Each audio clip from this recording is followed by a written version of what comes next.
Broadcast live. You got a line also on the intro where you say when my easy's there, it's a recession. I mean, obviously, your guys ain't good. It's a weed session. It's a weed session. Yeah. Oh, you weed know? session. Yeah, it's weed session.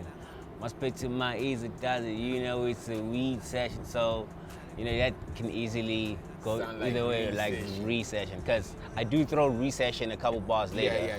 Yeah. In guns, I want to twerk and pop and pussy. We ain't even stressing. Free action, she knows it's a recession. So it's a whole play on we in the club. I'm painting the picture. If we kicking it with homie, if homie's in the building, you know, they do their whole little thing. You know, him and CI and all them other niggas. You know, they on the leaf and all that. And then like, you know, if it's a party set up, it could be girls or whatever. You know, female companions, and you know, by me saying popping pussy, we ain't even stressing. Free action, she knows it's a recession. So it's basically just like I got it. You, No, you I feel me? I get it. You feel I was me? just trying to Yeah, but like my E is blood, you know, through and through. So that's why he's on the album. We actually about to drop a record soon. Oh yeah, man! Better Choices. Better Choices yes, is an amazing joint. I felt like I know I got his name here. Loki, yeah. the youngin, yeah. Dope. Yes, sir. Dope. All the way from KZN. Oh man. I found him on Twitter. Jeez, like. I remember you also called me when we spoke on the phone, and you were talking about one reckless tweet that I put out. I was doing that whole A&Ring thing on Twitter early in the year. Yeah. So I found him during that whole situation. I remember you said you found someone. Yeah. So it was him and this other kid called Young Tyrant. Dope. He's from the East Rand. So I wasn't just doing that shit for the fuck of doing it, you know? Yeah. I was literally on my exact shit, right? And I found those two jams on there. You smell me? Yeah. So, that's how I found the kid. He's fire. He's fire. He's fire. I mean, look, I'll be spicy. I was like, so that wasn't Dix's place. So Loki just, you know, I just gonna be spicy. You know what I mean? Don't do that. Blasphemous. It was just a tear gas joint for me. That's all I thought of. When I saw my E, I thought tear gas, and that's all I thought. So there's nothing else to it. You know what I mean? You know. I get you. On money, you've got a joint, you know, where you go money, pussy, and clothes, you know. Yeah. How much of the ratio, when you go money, pussy, clothes, if we have 100% ratio, how much goes to what percentage, you know, like today, 5 years ago, 10 years ago, 15 years ago? Money will always have the bigger portion. All right, so we put money at what, like 60%? Yeah, it's a cool 60, you know, and then it's a toss-up between the other two, you feel me? Okay. But like, they're all important, you know, at the end of the day, because as much as, yes, I mean, I might be putting it like lightly, like on a bar, like that, you know, but that's just the reality of like any other hustler. You know, we want to celebrate our wins, because money comes through hard work and, you know, and hustling. So once you got that, that's why you can't be a fuck-minded type dude who's gonna go and chase girls, because you're gonna lose a lot of money chasing girls, but you will never lose money chasing money. You'll get yourself a lot of girls by chasing money and clothes at the same time. So that's how the whole equation for me works, and that's why I say, like, when it's all said and done, money is the main focus. The other two joints are perks, so to speak. So let's just say money is 90%. It could be. Money is 90%, and then the other, you know, when I'm taking a break, when I'm taking my 5% rest, you know. One time. You know, in Bushiri, you know, I actually wondered. I was like, yo, I don't know. Besides what we know, and you know, it can't be that only. For a guy who raps so much about like like as Reason said, crass, you know, pussy, you know. I said, this nigga keeps his shit on the raps though. And I was like, do you make girls sign an NDA? Like, girl, I just fucked you sign an NDA. Or before I fucked you sign an NDA. What the fuck? Nah, I'm just, I don't know. I'm very selective with the people that I have around me, you know? Well, not now. I have my main girl, you know what I mean? So you're in a relationship? Yeah, big time. Oh, okay. How long? We're not gonna get into that. I'm just asking, you know, shit, you know. But it's there. Yeah. It's real. Being real for a hot minute. Okay, then that means it's a long time. Yeah, of course. But I'm not gonna. I just wanted a year, nigga. It could be, I'm not asking for a name. I'm like 1 year, 2 year, 3 year. I'm not asking for ID address, just a year. Like 4 years, you know. It's just a number. It's there. It's there. So, with that being said, you know, it's just like, I mean, every guy, you know, we go through our phases where, you know, we wild out and do all kinds of crazy things. But even all in the, like, even in that space, we still need to be calculated. You know, a lot of things fall through the cracks, excuse the pun, and like, it's important for us to just like make sure that like the people that you bring to your heads, to your house, or people that you just bring to your circle that, you know, are just like decent characters, you know? So for the longest of time, that's just like one thing that I always try to make sure that like, as far as that box, excuse the pun again, is concerned, you know, I tick all the, you know, the right boxes. Yeah. Oh my God, it's going crazy, this is going wild. It's going pear-shaped. But, so like, that's just like how I've always moved, you know. I've had my fair share of being a wild dude, but, and now, when you're looking at this whole thing that's playing out, like the Me Too movement, right? These are real situations, and something from the past that like you felt like, all right, cool, so that's like years ago. It might come back and haunt you, you know? So even in this, that's what I'm saying, even in the state of you being wild, so to speak, make sure you do the right thing, you know, and so that you avoid, you know, these things coming back to haunt you in the future. Yeah. Say You Will is on Apple Music's New Africa playlist. Yes, sir. But it's, Apple Music just needs to push that thing up. You know what I mean? And then put it in the top five joints there. You know what I mean? Because they got like the and it's a hip hop. Yeah. Right. So you know they got. I mean, just generally the list. You know, like African. So I'm just saying, you know, Apple Music just needs to push that up. Yeah.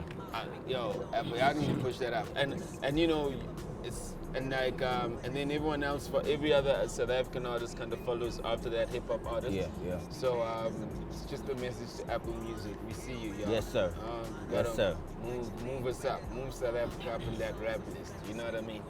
You know, shout out to all the other countries that are doing what they're doing well. Yeah, but you know, we gotta represent for our own. We the rappers, you know what I mean? One time. You know what I mean? And with that, you know, it made me wonder, what is the call like with Nandi? You know, is it like, yo, we gotta fuck up radio again? It wasn't even like that.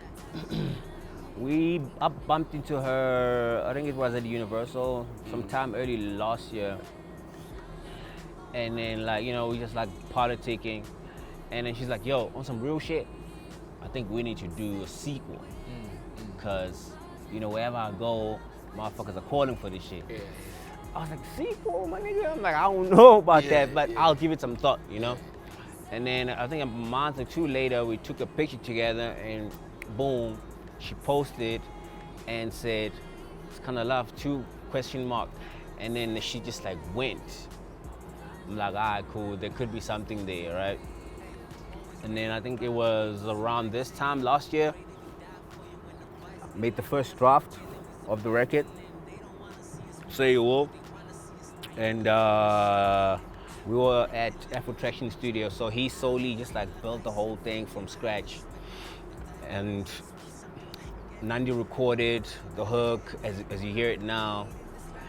And I sat with it for a couple of months, and I'm like, I don't know. I don't feel like this is really gonna be a follow-up like to that last joint, you know? Listening to the other joint. And I'm like, nah, this might just like, you know? Yeah.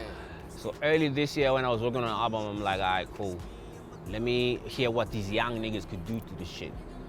So I took her vocals and everything, the hook as it was, and I took the sips, what Afro Traction had done to the record, and then I gave it to these young niggas that are predominantly on my album, Space Club Music. And they just like broke it down and just started building the shit literally from scratch. So they made another version. I was like, nah, that's not it. Let's just go at it again, you know?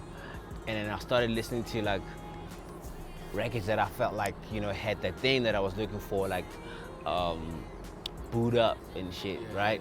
So I'm like, oh shit, actually that could be the pocket. So they almost sort of kind of built it with those type of songs in mind, and then that's how it came together the way that it did. And then I wrote verses to it, I think early in the year, and I felt like them shits was whack. And then I had to go back in and, you know, come up with something totally new, like about 3 months ago. Yeah. And then this is what we have right now. And yeah, so I think by having that record, it was just like a thing of, it fitted in 2019 because it's almost like a 5-year anniversary of Skhanda Love. That came out in 2014 and stuff, you know. So yeah, I think it was just like the right time for it to come out. Another thing that we don't really get to know a lot about you is what was a young K.O like who never had anything, you know, before he got married to the money, you know? What was a young K.O like at home? I always was someone who liked nice things, you know, but we couldn't afford it, you know. Some kids had like Timberlands.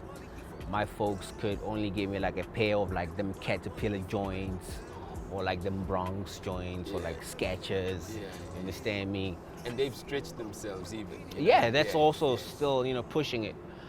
You know, I'd be wearing like my joints from like Mr. Price when other kids were wearing some shit from like, you know, wherever, you know, or like Pele Pele jeans or some shit like that.